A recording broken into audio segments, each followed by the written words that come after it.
Of course, you know what time it is. It's Spring Trends o'clock. Welcome on board to another edition of Spring Trends right here on Western Spring Television. Well, we'll say it as it is. On Spring Trends, if this is your first time of joining us, I'd like to tell you this is where we talk about everything that is trending. What's trending, who's trending, why they're trending, where the trending situation is taking place, and reactions on social media. My name is Evelyn Ohiolei, and I welcome you especially on board. Also, Femi, you're welcome. How are you doing? Very well. All right. It's 11 o'clock with Femi. All right. So let's just get right into it. The very first story for today is, between the President Bola Tinubu and the former Kaduna State Governor Nasir El-Rufai. He made a revelation yesterday that has elicited controversies all over social media, saying that the president, his administration has spent trillions of naira on subsidy without Nigerians' knowledge. He said that this administration has actually even paid much more money that was paid for subsidy during the time of President Muhammadu Buhari in the last, close to 1 year now. Reactions on social media. Korede Omoba says, so is this good news or bad news? If it's bad news, do you intend paying more for fuel? And Collins of Para says, this revelation that President Tinubu's government has reinstated fuel subsidy at an even higher cost without informing the Nigerian populace is a blatant betrayal of public trust and a mockery of democracy. It's disgraceful that such crucial information is being concealed from the very people who will bear the brunt of the consequences, but reverse was the case when he publicly announced its removal on national TV. This level of deception and manipulation is utterly unacceptable. Hashtag fuel subsidy, hashtag transparency. And Ohiolei says, remember when there's rumor that petrol prices were going up again? Exactly. It could have happened for real if there's no subsidy. The inflationary waters that we were in right then, we needed all the life jackets that can protect us from sinking. Safety first. So the president did declare that there will be no further increases in fuel prices rather. However, given the current operation within the free market framework, in the event of rise in crude oil prices and a stronger dollar, local petrol prices were bound to increase unless subsidized. Therefore, the reintroduction of subsidy was inevitable. That is from Ohiolei. But then, the situation now is not the reintroduction of the subsidy, because Nigerians have always clamored for the subsidy to be brought back so that we can buy fuel at a lower price. But the issue right now is transparency and accountability on the part of the government. Femi, your thoughts? I think the accountability is the main thing, and more importantly, transparency. Yeah. Let Nigeria know what is going on. Be truthful with them. There are many Nigerians that will show that they will be upset when critical decisions are made. But most of us don't really have a choice. We just grumble and go along with it. And the pain that is causing, it's immeasurable in some homes, in some businesses. We are still grappling with it as a nation. Now, because we don't have any choice, is the choice of Mr. President based on policy to say this is over. Now, if they get to know that whatever you say you are doing and that we can't afford it and that we just have to take it like that, we have to pay through our nose to fund some of these things because you don't want to subsidize it again, then people will now know that maybe from the back, through the back door, you are still going through these things. So why give us this trouble? Why conceal it in the first place? Why go now? If you get into power and you realize maybe things that's why some person says or said that decision was too hasty. It was egoistic. The president talked about it during the campaigns and say, I will remove it.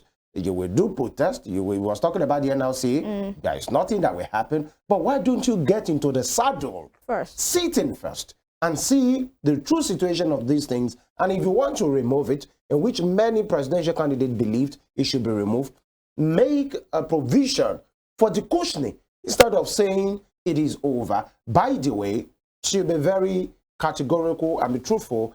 The subsidy payment wasn't made beyond June of 2023. So the decision to continue or not to continue rests with him. But he hasn't even seen the proper thing 100%. Because that's what Nasir Rufai was saying at that forum, that yes, they are paying. He's sure, he even gave figures that the government will be paying even more than before, but that there are decisions that leaders must take if actually they get to a particular point that they realize they have to retrace. Now, the government of the day, according to Nasir, they haven't retraced. They haven't told us, rather, that they have retraced, or there is a bottleneck, or there's something they have seen, or there is another truth. They have been coming, backing, defending that no more subsidy. Many individuals have come out to say, we know what we know. This is not the situation. But the handlers have come out to say, this is the situation. Now, is the word of Nasir Rufai against the government. Let somebody bring the fact to the table. I think Nigerians have to know the truth at this time. Is that the case? And if Nasir Rufai is just a rabble-rouser, the book should show it. We should know. Because when politics is involved at times, you can never be sure where you're standing. Of course. Let's move over to the next story this morning, and it's on the Naira. You know, Nigeria's inflation rate, it's 33.20% as Naira rebounds. You know, the inflation rate keeps going up, the Naira is gaining, and people are asking for the correlation, you know, between these two. Vintage says that's to tell you all this Naira gaining strength out of the blue without nothing to back it up is facade. Inflation is still jogging. It goes to run with full speed. And Nigeria for Sure Plus says the Naira rebound is inversely proportional to the inflation rate. Something should be done about the inflation. No. And by the way, I do not agree that it is 33%. I think it is way higher. And Incognito says it is just a facade. If you aren't producing as a country, your goods would not be in demand globally. And when your goods aren't in demand globally, your currency loses its value due to less demand. This then pushes your country to depend on foreign goods and currency for trade. Your thoughts, Femi? I think we hinted at this, was it yesterday or in some previous program, to say yesterday. Whatever the government is doing appears to be working. But is it substantial? Because many persons are saying it's just like speculation and manipulation was done to get dollar to where we went to an all-time low, 1,008, 1,009. Maybe a reverse psychology is what the government is using as well to say if you manipulated it, we will find a way to get it back up. But substantially, it seems nothing has been affected. You know, you could explain it as well, a way to say maybe importation and exportation is not an immediate thing, really. By the time you order for something and the thing is coming in, you might want to sell it at that particular price. But then we've been making these gains now for like a week, Evelyn.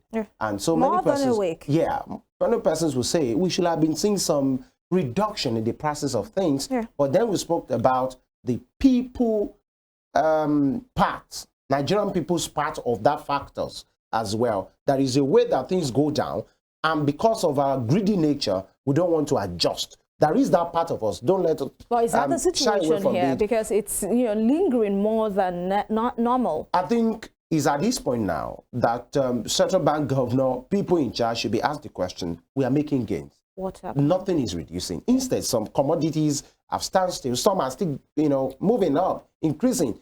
So we should have it. I think I said it yesterday. Let's see what April has to offer. If the gains are maintained throughout April, by May, if the reductions are not felt, then something is wrong. Obviously, something is wrong somewhere. Maybe it's just a manipulation or reverse psychology that has been done. But if it's substantial, every indices as far as financial regulation and fiscal policy is concerned is talked about. Let's give it. Personally, I feel let's see what April has to offer, because it's not just like buying and selling, so to speak. So we will know if the people, sellers, retailers, wholesalers are the ones that are the problem, or really the gains that we are saying we are making is not really a substantial one. So let's give it some time. Because Naira is gaining, inflation is 33%, food inflation over 40%. It calls for some answers. You see this abracadabra kind so of we'd like gains to that know we're making. if the government is just doing all of that to buy time with the Nigerian people, so they have time to do other stuff. I mean, a lot of conspiracy theories, lots of speculations, and all of that. And it is only right for the government and those at the helm of affairs to actually come out to address the situation and put to rest any form of speculation or rumor. We'll move over to our next story, which is our final story this morning. But it will be launched with this video. This has been in the public space, social media space, for some days now. That particular video, at the Dunamis Church, where a woman, Mrs. Veronica Ayim, was actually stopped while giving her testimony of how she graduated from the National Open University of Nigeria in law. She says it's BSc law, and that actually prompted the senior pastor of Dunamis, Pastor Nenche, to say, no, that is not true. There's nowhere you would have a BSc law. It's always an LLB in law. But then let's watch this video. We'll come back to take reaction. Degree in what? In what law? Law program. What's it called? What's the name of the degree? Like medicine is MBBS.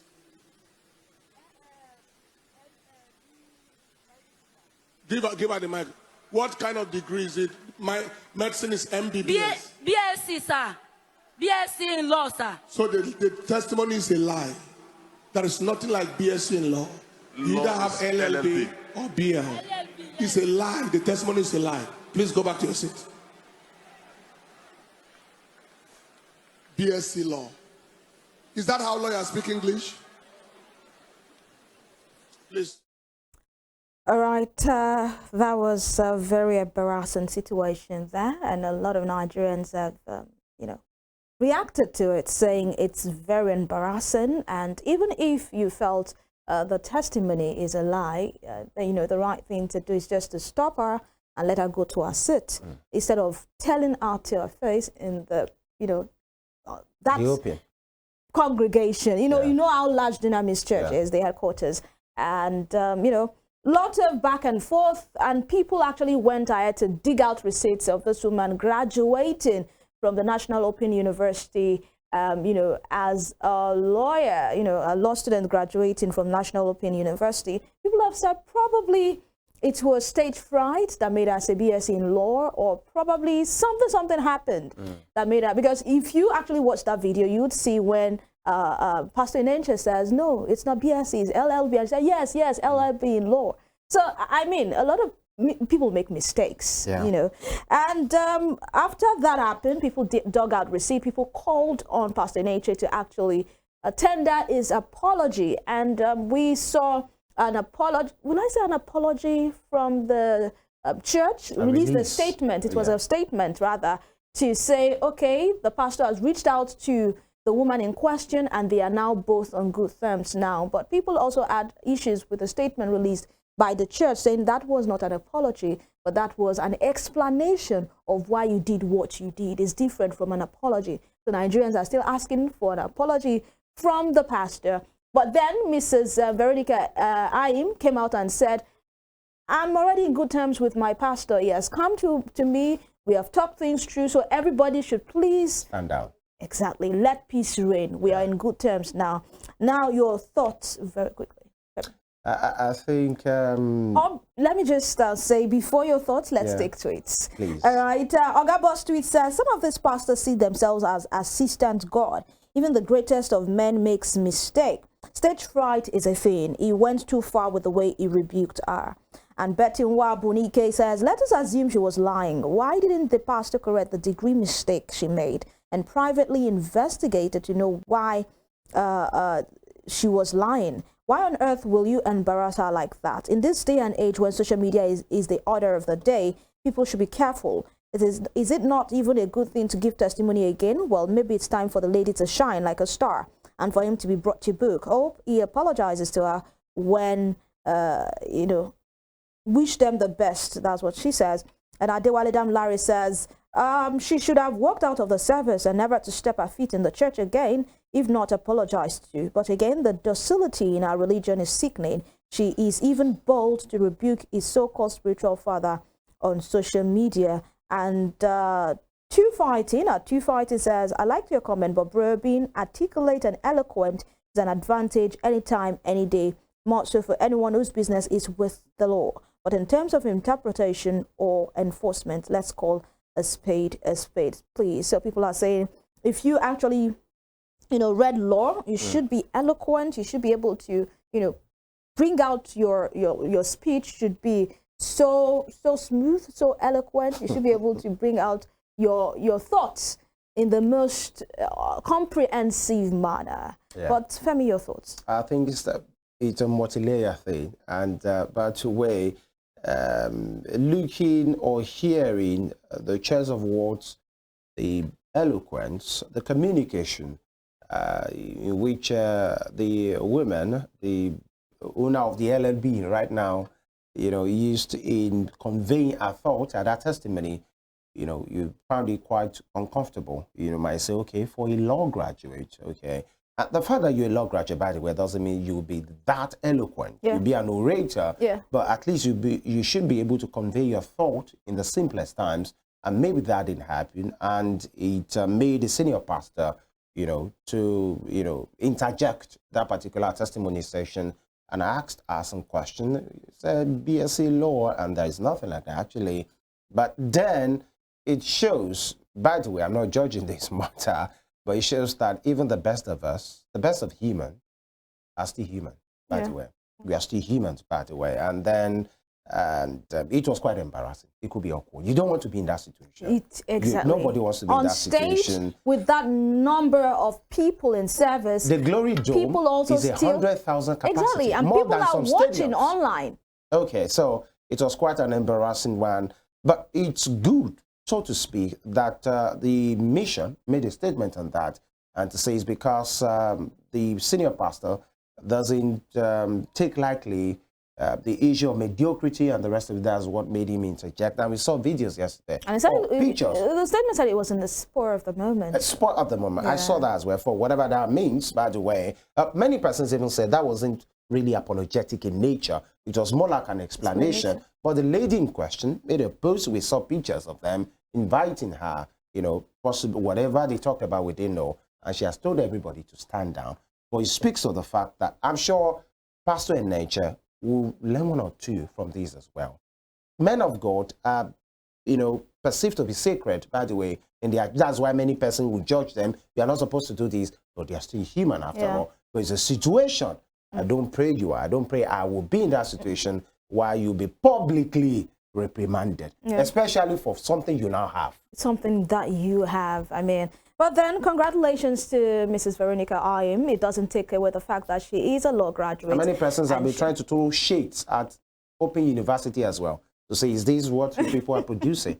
Yeah. But then, Pastor Enenche, I think for some time now, the church was kind of dragged in the Nigerian parlance for a particular testimony that went viral of, a particular guy, or a particular boy that had his kidney removed and all of that. And a woman who watched the service put a call through to the teaching hospital where they said the operation wanted to take place, and they said they don't have a record of something like that. So probably it was just maybe that's why caution. Many persons will come out and say different things. But then it could have handled the situation way better. That is where we draw the curtain for the show this morning. Thank you for being a part of our world. We'll make a return tomorrow. Thank you so much, Femi Ojo, for coming on board, and to you, our esteemed audience, for joining us this morning. Ensure to have a great day. My name is Evelyn Ohiolei. Bye bye.